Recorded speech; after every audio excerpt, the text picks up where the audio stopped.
Welcome back, beautiful and amazing human beings. This is Okradowski of We Are here in Sedona, Arizona. Today, joined by Larkin Rose, who's a philosopher, author, thinker, overall just a really cool human being who's been around at so many events. I think it's been like 20 years now, or not 20 years, but like 10 years we've been speaking at the same event. And we're like, we should talk more. We should actually have more of a conversation. We're here at Anarcho, Arizona. Is that the correct way to pronounce it? Anarchozona. These conferences are becoming more confusing to name, but I really wanted to talk to you. We're doing a new segment called Problem, Reaction, Solution, and I think you would be great for this. It's pretty much just an open-ended question. What's the biggest problem? What's the reaction? What's the solution? In your mind, Larkin, what is the biggest problem that humanity is facing right now?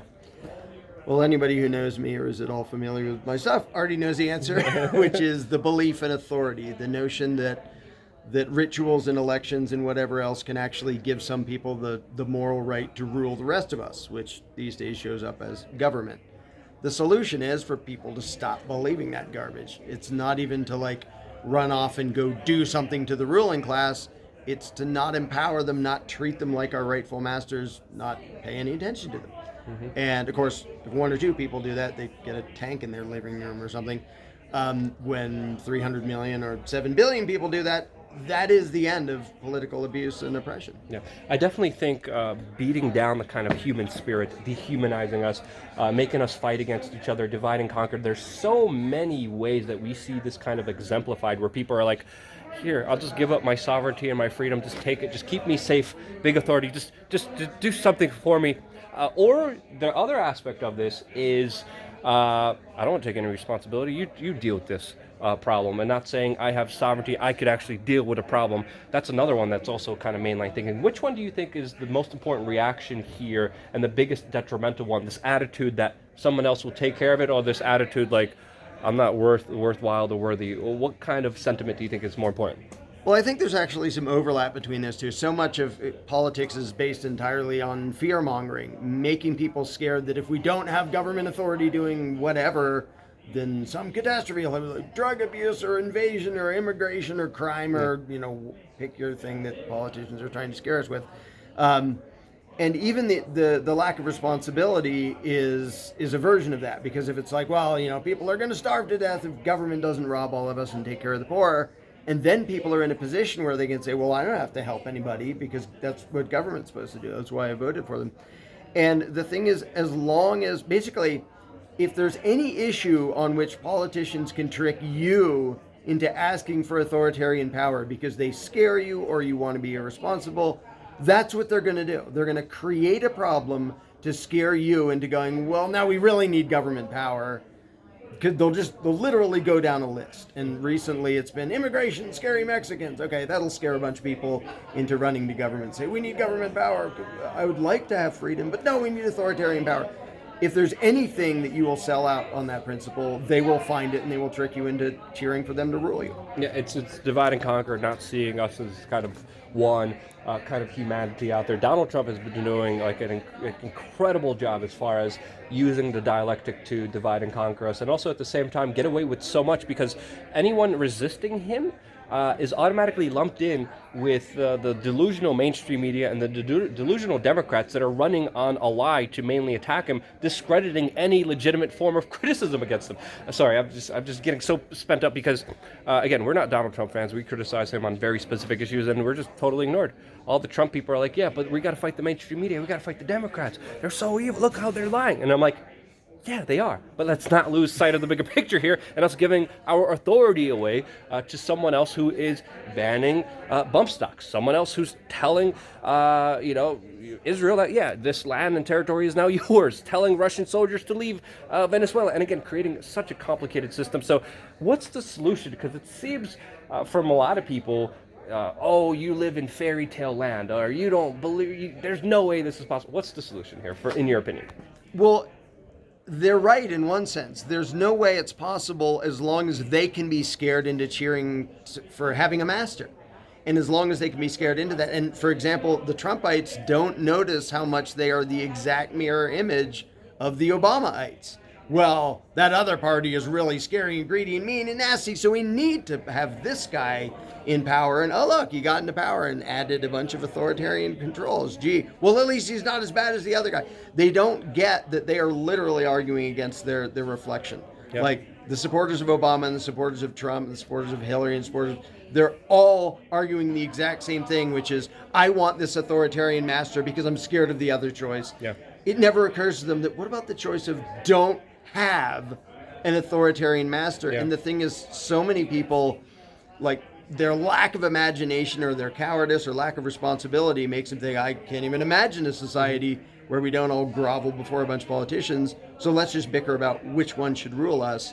That is what has to change. People actually have to want freedom before they're going to get it. Yeah, dividing and conquering us and making us hate each other just because we're different or again live in a different state or have a different color or believe in a different religion or believe that people. It's just absolutely crazy what's happening, and I definitely think it's ramping up more than ever. I think maybe social media has something to do with that, but I think one of the other realizations I kind of have in this kind of bigger debate about anarchy is that life is not all cakes and tea. Life is difficult. Life has a lot of adversities. There's a lot of suffering. There's a lot of death.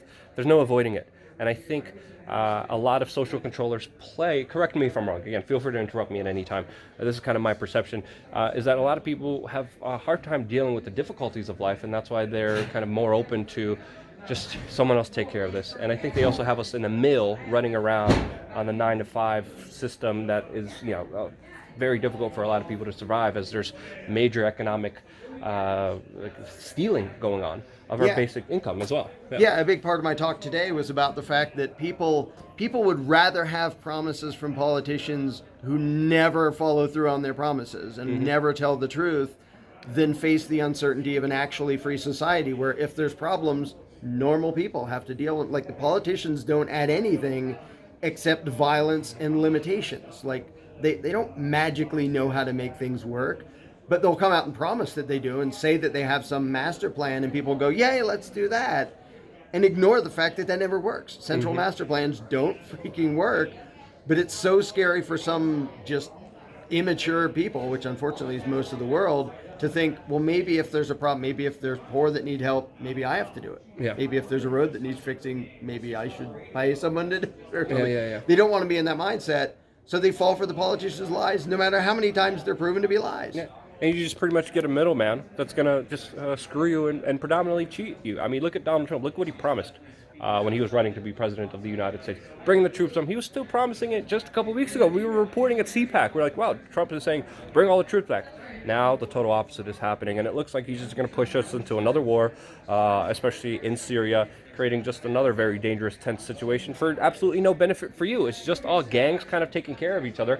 And I kind of wanted to have you on because my co-host, Jason Burmis, I want you to leave a message for him, because he believes he's like a minarchist. He's like, we need some government. This whole delusion, it's a fairy tale that you could have no government. What would you say to Jason? What would you say to the minarchist out there?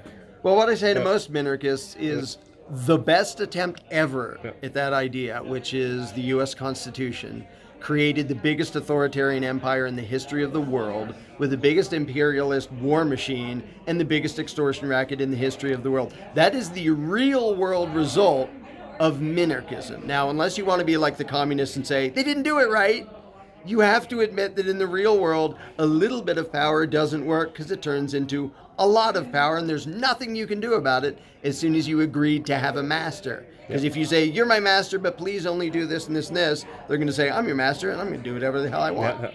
Yeah, Jason, you got that? We always argue back and forth about specific issues. We were just doing a video on Vox and their plan to... it was so ironic, the kind of belief, because it's so backwards when you look into the reality of this, when you look at into the power of words. But Vox had an article today that said the government could do more to prevent the next crisis. And I'm like, the government created the crisis, especially financially, and it's creating the next one with the bubbles, with all the laws, with the crony capitalism that we're all under. Sorry, I'm just ranting about this. Larkin, thank you so much. Anything else you want to say, and where can people find you? You also have a new book. Tell us all about where people could find you. Well, I have my YouTube channel, which is where all my videos are, and just came out with a fun little thing that'll look like this called What Anarchy Isn't, which is a little pamphlet that people can hand out, because people usually have the notion that's like every man for himself and chaos and mayhem, and they don't get that all it means doesn't mean no organization, no cooperation. All it means is nobody has the right to rule you. Exactly. Why would you be against that? Yeah. But because most people haven't thought about it enough, to them it's just sort of this scary unknown. So we have this little pamphlet to make it not scary and unknown anymore. Awesome. Definitely, I'll check it out. And I think it all starts with responsibility. Are you responsible for yourself as a human on this planet? You should be. And it all starts with you waking up, paying attention, and looking at information from a completely objective side, not believing anyone. Don't believe me. Don't believe anybody. Believe yourself. Do your homework. Love you guys. Stay tuned for more here on wearechange.org.